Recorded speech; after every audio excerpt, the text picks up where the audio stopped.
అల్లం, సరిపడ కారం,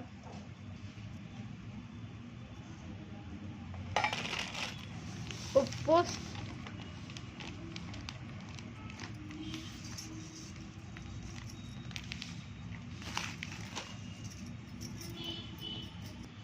మెంతి పొడి కొంచెం,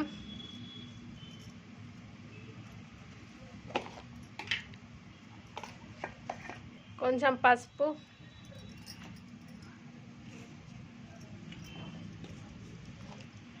కొంచెం నూనె.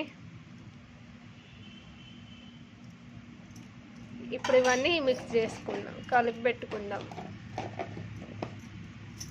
ఉల్లిగడ్డలు అవి ఇవి అని చెప్పి ఉల్లిగడ్డలు కాల్చి 2 ఉల్లిగడ్డలు మిక్సీ పట్టుకున్నా, అది పేస్ట్ వేసుకుందాం. పేస్ట్ పోసిన ఉల్లిగడ్డ పేస్ట్ వేసుకొని కలిపి ఒక 10 నిమిషాలు 20 నిమిషాలు పక్కకు పెట్టుకుందాం.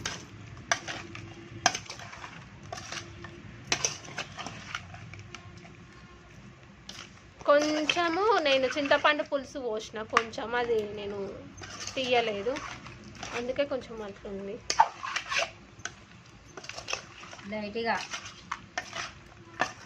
లైట్గా చింతపులు నానబోసింది పులుసు కొయ్యాలి. అయిందా? కొంచెం అల్లం వేసుకుందాం పోపులో.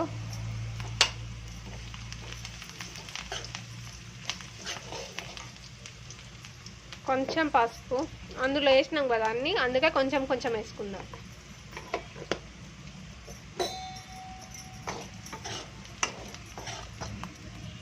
ఇప్పుడు చేపలు వేసుకుందాం.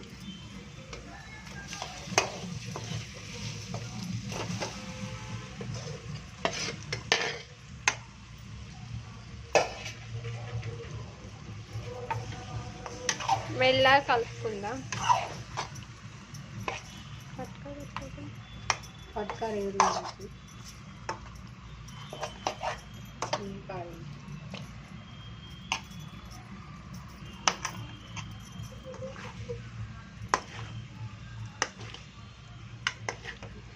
చేపలు వేసుకోకుండా చిన్న చెంచాతో కలుపుకోవాలి.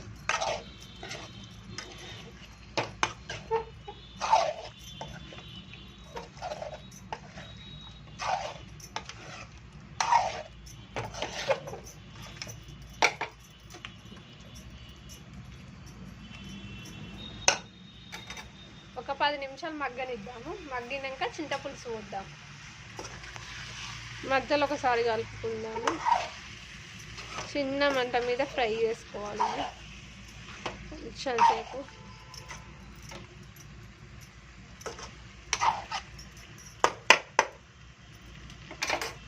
ఇప్పుడు చింతపులుసు పోసుకుందాము.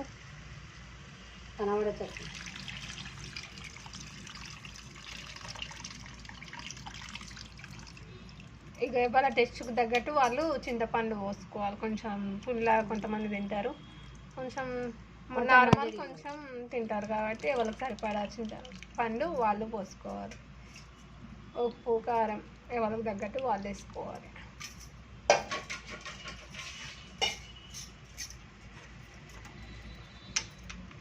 ఇది వచ్చేసి చేపల కూర, బొమ్మె చేపల కూర.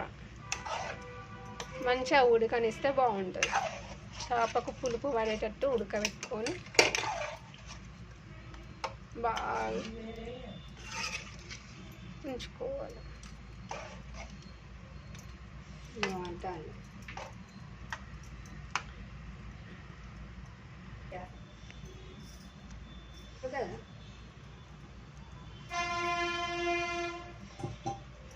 మసాలా వేయమరి.